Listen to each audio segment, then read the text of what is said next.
Assalamualaikum warahmatullahi wabarakatuh. Perkenalkan, nama saya Faisal Fakhri Jafar, NPM 192191065, kelas 2B Pendidikan Jasmani, Fakultas Keguruan dan Ilmu Pendidikan, Universitas Siliwangi. Di sini saya akan mengulas materi kembali mengenai motorik, belajar berkaitan dengan gerak. Langsung aja masuk ke materi motorik. Apa sih yang kalian pikirkan dengan motorik itu? Pengertian motorik dan gerak seringkali menjadi satu. Dalam artian motorik dapat diartikan sebagai suatu rangkaian. Dalam arti luas atau secara umum, motorik adalah suatu peristiwa yang meliputi keseluruhan proses-proses atau rangkaian-rangkaian pengendalian dan pengatur fungsi-fungsi organ tubuh baik secara fisiologis maupun secara psikis yang menyebabkan terjadinya suatu gerak. Perkembangan sebelumnya dalam motorik ini ada yang namanya perkembangan motorik. Perkembangan motorik ini adalah suatu proses tumbuh kembangnya kemampuan gerak seorang anak. Pada dasarnya, perkembangan ini berkembang sejalan dengan kematangan saraf dan otot, sehingga setiap gerakan sederhana apapun atau merupakan hasil pola interaksi yang kompleks dari berbagai sistem dalam tubuh yang dikontrol oleh otak. Dalam gerak motorik dibagi menjadi dua, yaitu gerak motorik halus dan gerak motorik kasar. Gerak motorik halus merupakan kegiatan yang meletakkan atau memegang suatu objek dengan menggunakan jari tangan. Contohnya pada usia 4 tahun atau anak-anak usia 4 tahun, yaitu anak-anak gemar sekali menyusun balok, namun masih berantakan. Sedangkan ketika pada usia 5 atau sampai 6 tahun ada koordinasi antara gerakan mata dengan gerakan tangan. Misalnya kita itu menulis atau kita itu menggambar. Jadi adanya koordinasi mata dengan antara mata dan tangan. Kemudian gerakan motorik kasar, yaitu merupakan gerakan yang menggunakan otot-otot besar. Contoh perbedaan antara motorik kasar dan motorik halus. Jika motorik kasar itu kita melakukan gerak melompat-lompat, sedangkan motorik halusnya itu mencoret-coret tangan menggunakan satu lengan. Kemudian motorik kasar berjalan mundur dan berjinjit.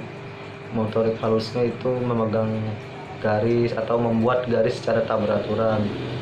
Kemudian yang secara kasar itu menendang bola, dan motorik halusnya itu memegang pensil.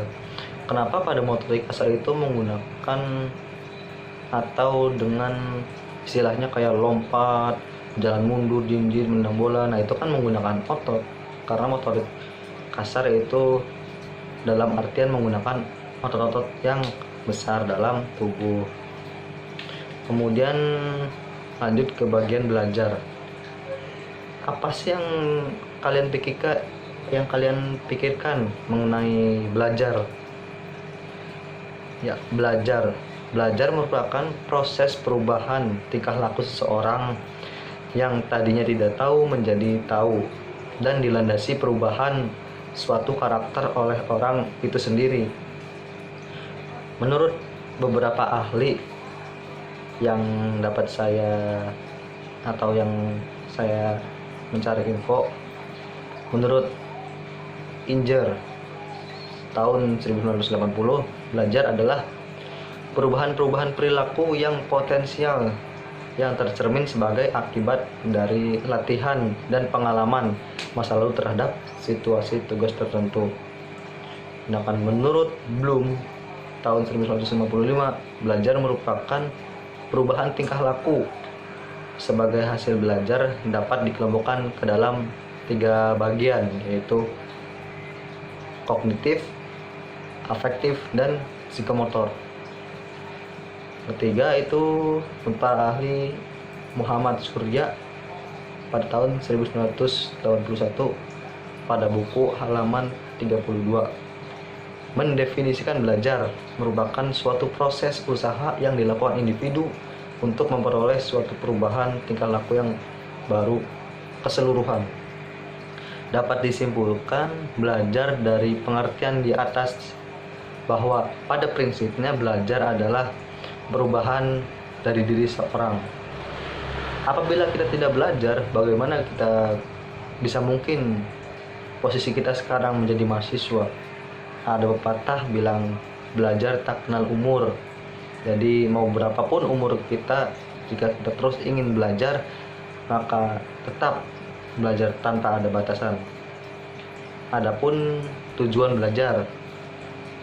Tujuan belajar adalah hasil belajar yang menunjukkan bahwa siswa telah melakukan tugas belajar yang umumnya meliputi pengetahuan, keterampilan, dan sikap-sikap yang baru yang diharapkan tercapai oleh siswa tersebut. Tujuan belajar ini suatu deskripsi mengenai tingkah laku yang diharapkan tercapainya oleh siswa setelah berlangsungnya proses. Misalkan kita ada tujuan belajar nih, tujuan belajar kita ini untuk apa? Tujuan belajar agar mengerti materi-materi yang telah disampaikan oleh guru atau dosen. Terus kita terapkan dengan kehidupan sehari-hari. Misalkan ada yang positif, kita terapkan yang dalam kehidupan sehari-hari. Misalkan kalau ada yang negatif, itu kita buang. Itulah tujuan belajar. Bisa tujuan belajar itu kita mengantarkan mengantarkan kepada cita-cita yang ingin kita tuju, yaitu melalui dengan proses belajar. Kemudian selanjutnya belajar gerak. Pasti kalian mengerti apa itu gerak. Ya, gerak adalah perubahan tempat posisi atau kecepatan tubuh atau bagian manusia yang terjadi dalam suatu dimensi ruang dan waktu serta dapat diamati secara objek. Atau belajar motorik, yaitu bergerak dari titik 1 menuju titik 2. Dalam gerak ada tahapan-tahapannya.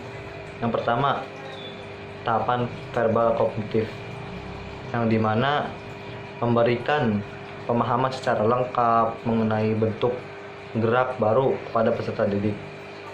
Sebagai pemula, mereka belum memahami mengenai apa, kapan, dan bagaimana itu gerakan dilakukan. Kedua, tahapan motorik. Biasanya yang harus dikuasai oleh peserta didik yang pertama kali dalam belajar adalah motorik, adalah kontrol dan konsistensi sikap, percaya diri, sikap percaya diri, sungguh-sungguh, optimis. Kemudian sikap tidak kenal menyerah gitu. Ketiga, tahap otomatisasi. Setelah peserta didik banyak melakukan latihan secara berangsur-angsur, memiliki tahapan otomatisasi. Di sini motor program sudah berkembang dengan baik dan dapat mengontrol gerak dan waktu dengan sikap. Jadi kita harus otomatisasi. Misalkan kita sudah tahu gerakannya nih, bagaimana kita harus melakukannya tanpa diberitahu oleh guru atau dosen. Kemudian ada pengalaman dari gerak itu sendiri, yaitu pengklasifikasi dari belajar gerak, yang dimana berdasarkan kecermatan gerak, berdasarkan titik awal dan akhir gerakan. Kemudian ada klasifikasi belajar gerak berdasarkan kecermatan gerak, yaitu gerakan yang di dalamnya melibatkan otot-otot, gerakan yang merupakan menggunakan otot-otot halus. Ketiga, klasifikasi keterampilan gerak, berdasarkan titik awal dan titik akhir gerakan. Gerak bisa dibedakan titik awal mulai dari titik akhir berhenti. Contohnya roll depan, itu merupakan perpindahan dari titik awal menuju titik akhir. Kemudian pada belajar gerak ini ada fase yang terdiri dari fase kognitif, yaitu di mana fase mengetahui dan memahami konsep gerak, rencana gerak, dan mencoba gerak-gerak tersebut. Kedua, fase asosiatif, yaitu mencoba dengan keleluasaan melakukan gerakan tersebut secara berulang-ulang, merangkai gerakan. Dan yang ketiga itu fase otonom, yaitu mengulang-ulang gerakan, dilihat dari kelancaran dan kebenaran bisa dapat ditingkatkan kembali. Misalkan kita udah tahu gerakan nih, mungkin kita mikirnya belum belum sempurna, jadi kita harus mengulang-ulangnya kembali. Yang terakhir yaitu dari belajar gerak adalah kondisi belajar gerak.